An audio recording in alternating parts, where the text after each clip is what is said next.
Yeah. Crypto. Pipto. Dipto.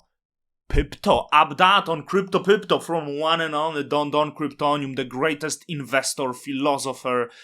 Crypto Pipto. What else? Foodie. Yes, this is Foodie. Remember to like this video. Today we are going to talk about the stage of crypto. I need to give you an update on what is happening. Why everything is burning. Why is it end of the world? Why you need to evacuate right now? Because this is very important. Is Crypto.com next to crash? Is it total over of crypto? You are going to learn all of that in this video. So this is Remilio. I want you to meet Remilio because you are going to see Remilio much more often. And this is not coincidence. I'm telling you, this is the sign. This was the sign. Remilio is the sign. I hope you will find this out. I'm not going to help you with this, but you need to find out this message. Okay? So, look, everyone say Crypto.com is dumping. Look at the crypto market, so red, we dumping, and everyone screams, including Don Kryptonium, hey, move your funds away from the crypto exchange. Many people move it to US dollars, very wise. I see my friends, they live in crypto. They said, no, it's over. I'm leaving crypto. I don't want to touch it. And this is good sign. This is sign that we approach bottom. We approach the bottom. We might be bottoming out very soon. Okay? I don't know yet. So my main focus now is on Crypto.com. And I'm not gonna do the deep dive, but there is some red flags that is happening. And There was some red flags before. You see, Crypto.com doesn't really have the greatest liquidity or the greatest volume, okay? Crypto.com doesn't have the greatest volume, so it doesn't really generate the most from the fees. Let's go to the exchanges. Where can I find them?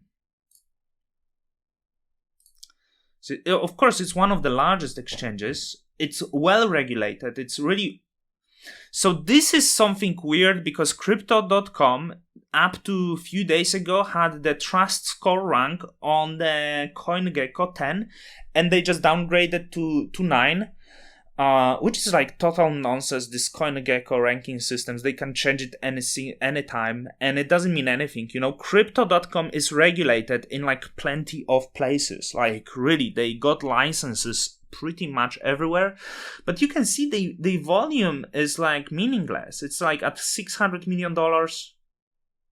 That's not much. That means there might be not that much money to be made by the Crypto.com, but maybe I am wrong. And where would they generate so much money? Okay, to purchase, is it the Los Angeles Staples Stadium for 20 years, 700 million. So it's like 35 million a year. Not bad. That's not that much, okay? All of the Fortune favors the Brave Super Bowl ads, another liability. UFC, F1, Crypto.com has more ads than Binance, literally. Like, they sponsor the shit out of everyone. Then they also sponsor a lot of influencers. So my question here, how much liabilities have Crypto.com? Okay?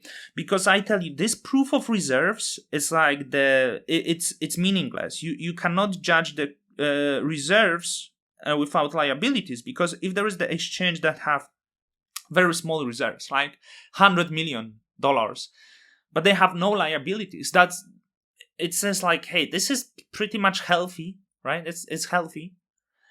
But if there is company that has $2 billion in reserve but $3 billion in liabilities, that is the issue. And if these reserves are mainly in the crypto, that is the issue, because the crypto might go down, and with that, the liabilities might become the vicious cycle. Crypto.com has a lot of reserves in the Shiba Inu. It's the largest Shiba Inu, but that doesn't mean much. It's popular coin to trade. Then it's like Ethereum. Right, and there is some red flags. They sent big amount of Ethereum, like 400 million in ETH to Gate, and they received less. So I'm not sure what that means. But it might mean nothing, because you see, it seems Crypto.com knows there is issues. So many people are withdrawing. So can Crypto.com cover? Because they don't want people to withdraw, because I'm going to tell you, there is massive liquidity crunch, that's how you call it, in crypto. So if people keep withdrawing US dollars and there is this reserves in other tokens, like they become illiquid, and this is massive issue. And if there will be so many withdrawals, these centralized exchanges will suffer. But the fact that if you look at this guy, the nature of the business, it's really the Chris Marshallek, my fellow Paul, by the way, I find out about Paul, and it's like, hey, Chris, I wish you all the best. Sponsor me. Crypto.com, like, not Crypto, Kronos chain is really big contributor to Cosmos. So I do wish them well. I hope they do not have this liquidity crunch. I hope they are not leveraged to the teats, but I'm afraid they might be leveraged to the teats. Seeing how much ventures, how much sponsorships they entered. So like, I'm really concerned, but they are coming forward. They seem to be coming forward, but it kind of doesn't mean anything much, because we can find out tomorrow it's over. So, like, of course, if you want to make sure your funds will never be in trouble, you will withdraw, but these withdrawals are a vicious cycle for Crypto.com. They might be fine, people will realize they survived, and this could be okay. Another thing to address, that there is the claim that Cosmos was never affected by Luna and USD crash, 3AC collapse. Look, it survived. It survived, okay? It survived. It will survive all of the exchanges collapses either. But it will be affected. Everything will be affected. Despite FTX is not fucking crypto. And this is my concern, because it's played like it was crypto. And all the regulators say, hey, we need to regulate because crypto is dangerous. Look, it was over-leveraged company that was trading company and not crypto company that created Ponzi-nomics out of their own token. That's the problem, okay?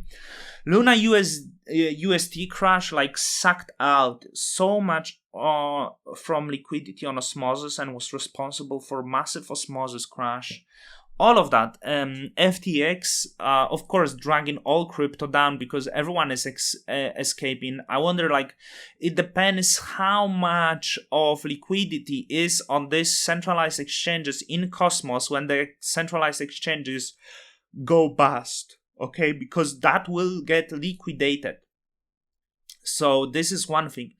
Why Cosmos and osmosis will work, probably despite that. You see, something like you can pull up shenanigans with fully registered companies like FTX. You can really be not transparent and hide your books. When it comes to DeFi and the protocols, you cannot really hide it that well because there is the code. And this is public code, like on Osmosis. So I tell you, Osmosis is more I don't know how to say it. Protocol cannot pull the weird, Ponzi-nomics. Protocol works. Cosmos protocol works. The biggest danger for these protocols is wrong code and mistake of the code that could be exploited.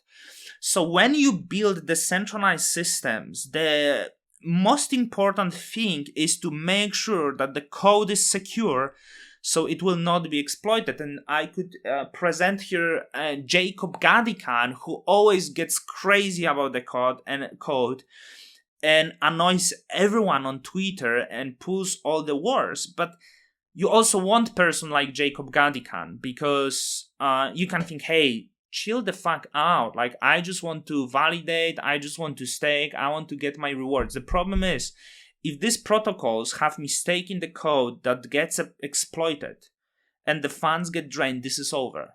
There is no coming back. Okay, so this is the massive issue here, and this is why security of the centralized protocols is so important, but they will be affected by the mess that is created by the centralized custodians. Also, I want to tell you that crypto not going away. The crypto not going away because there's too much money to be made, okay? I didn't know this. So, do you know BlackRock? Where is this? BlackRock, I didn't know. They invested in USDC. So you see BlackRock, Fidelity, and others invested in April 400 million to USDC. So I just want to tell you why crypto doesn't go away. On the example of USDC, there's too much money to be made for these players. They might want to wash out others, but for the BlackRock and other financial institutions, this is the perfect business model. Imagine USDC goes to $1 trillion market cap, and the deposits, the bond and cash deposits, will yield 3% a year, all right, 4% a year, depending on the interest rates and other shit. These people will be making $30 billion just on the cash deposits. It's perfect. So yes, they will continue and they will make sure the ecosystem prevails, but they will try to have a tight grip on the protocols as well. So crypto will not go away. They will not let it happen because they want money either. But the question is that will crypto resist? These people might also get engaged in new DeFi protocol just to make sure they hold the grip on that, you see. So we will see stablecoin wars soon, probably. I would assume USDT, USDC wars. So this is your update. I want to tell you, do not forget Remilio, okay? Do not forget Remilio. With that, I was sleeping well. Yeah, not even waking up. Look. Don Kryptonium's out. Don't let the commies win, okay? Don't let the commies win, okay? Good day to you. Don Kryptonium's out. Till the next time.